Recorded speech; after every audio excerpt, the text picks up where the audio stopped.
What's happening, people of the world? My name is Jay, and welcome to another edition of Sleight of Hand 101. Today we're going to be working on a beginner-based color change, formerly known as the ego change.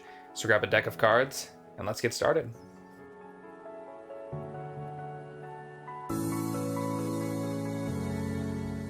So for this trick, we're going to riffle through the side of the pack like so. And I just want you to call stop whenever you feel like. We're going to choose a card here. Right there? Excellent.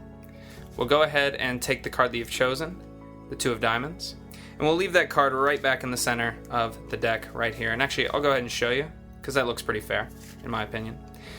We'll close that up, and we will, just for fun, give it a shuffle.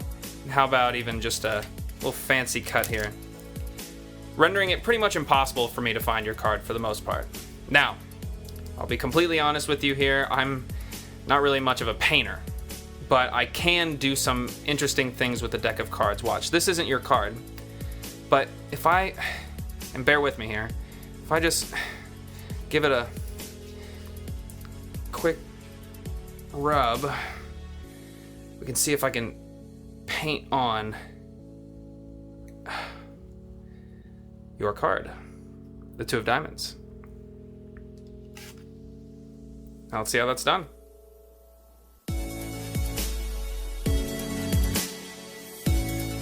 Now before we get into the actual tutorial for the ego change, there's one main prerequisite that you must learn before you can actually learn the trick itself, and that is the double lift. So if you don't know how to perform a double lift, I ask that you click the video at the top of the screen right there, learn it, come back, and we'll get started. Now, if you'd like to learn some minor prerequisites, you don't necessarily need them for this trick, but they definitely can enhance the quality of your performance. You can learn the in the hands riffle shuffle and the swivel cut flourish. Now, the reason you'd want to learn these is because the in the hands riffle shuffle can be used as a false cut, as well as the swivel cut flourish can be used as a false cut. And it just, like I said, enhances the quality of the trick. It makes it seem like you're losing their card deep within the center of the deck, when really you're keeping it on top the entire time.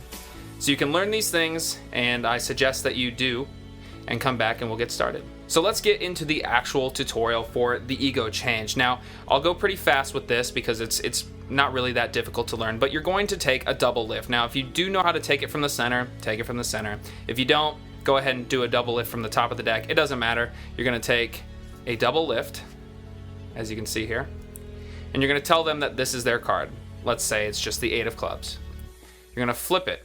Now, obviously, you're not taking the 8 of clubs, but you're going to tell them that you are, and you're putting it in the center of the deck. And I recommend that you even show them that it's in the center, just to reassure them that it's there, and ask if that seems fair. If they'd like to move it, move it. If not, then just keep it right there. Push it in. There's no control because obviously it's already on top. Now at this point, this is why I said the minor prerequisites would be really nice for this trick, is because you can say, I'm going to shuffle, making sure that this obviously stays on top. Give it a swivel cut flourish or the fancy cut. Anyways, the whole point of this is to keep their card on the top of the deck.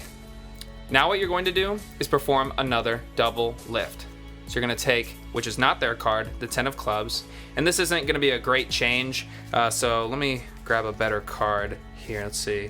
This will be a better change. So you have your double lift, and if it's opposite colors, it's going to look really great. If it's not, you just work with it. I mean, it happens all the time. So you're going to take their card, which is underneath this card, and you're going to say, well, this isn't your card. You obviously just did a double lift, and they think it's one card. Now at full speed, it's going to look a little something like this. And it's pretty quick.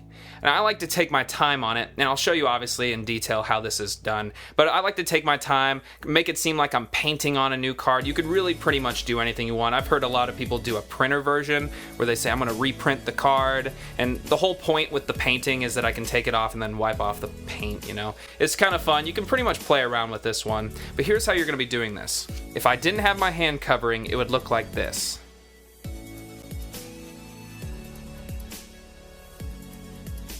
I mean, it's really just that simple. Now, the actual way you're going to perform this and hide it and make it look good is like this. Let me switch these back. You're going to take your whole hand, and hopefully it's big enough. People with small hands might not be able to perform this one so well unless they find a smaller deck of cards, which, by the way, they do exist. You can find them online or even at your local convenience store. But you're going to take your whole hand and close it up. You're going to very gently push this card up. I'd say enough so that the number or the letter is showing, and that's it. I mean, if you go even farther up, people are going to wonder why you're pushing the card up so much. So you're kind of telling them a story. They're looking at you, not really looking at the cards, and you give it that little light push, just for a second. Just very quickly, a light push, holding it in obviously your dealer's grip, and you're in this position. Now, after you push that up, you absolutely cannot let your hand leave the top of the deck, because at that point, they're gonna see that this card, their card, which was supposedly in the middle of the deck, is now right there. So you push it up, you're gonna take your palm, this part of your hand right here, your palm, and you're going to essentially slide their card. It's hard to see, but you're gonna slide their card back with your palm. So you push up very lightly, and when you come back to, I like to do a little bit of a wave because it makes it easier not only to take the card out, which eventually gets palmed in your hand like this, but it looks really nice. It also deviates people from seeing this card being pushed up. There are a lot of different psychological reasons why the little wiggle kind of works. I've been performing it that way this whole time. Really no complaints. If you have a different version, then obviously do it. But use your palm to pull that card back. Now, I'm obviously not going to use my thumb in the actual trick, but this is what it's going to look like. You've used your palm to pull the card out, and it's basically palmed between the deck and your hand. So you can keep your hand pretty much open. You don't have to close or anything. You can keep your hand open, and I suggest that you do. Now at this point, you want to very lightly push that card back with your pointer finger because you want it to be flush with the deck by the end of the change. Now a lot of people with this change, they just like to go up and come back, and it's simple. You just push the card up, square it up with your hands in the deck, and that's it. What I like to do is something a little bit different. I like to push the card, get the separation, make sure the click happens, it's out.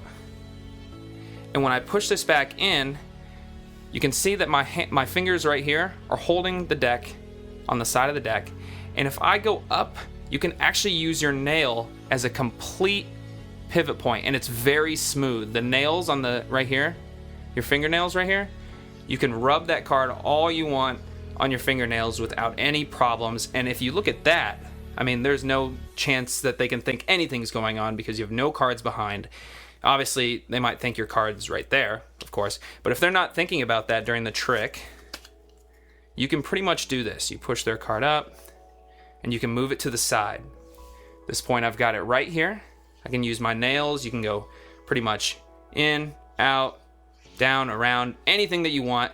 And I like to do, obviously, the wiggles, and then eventually reveal their card. So at full speed, it's going to look a little something like this.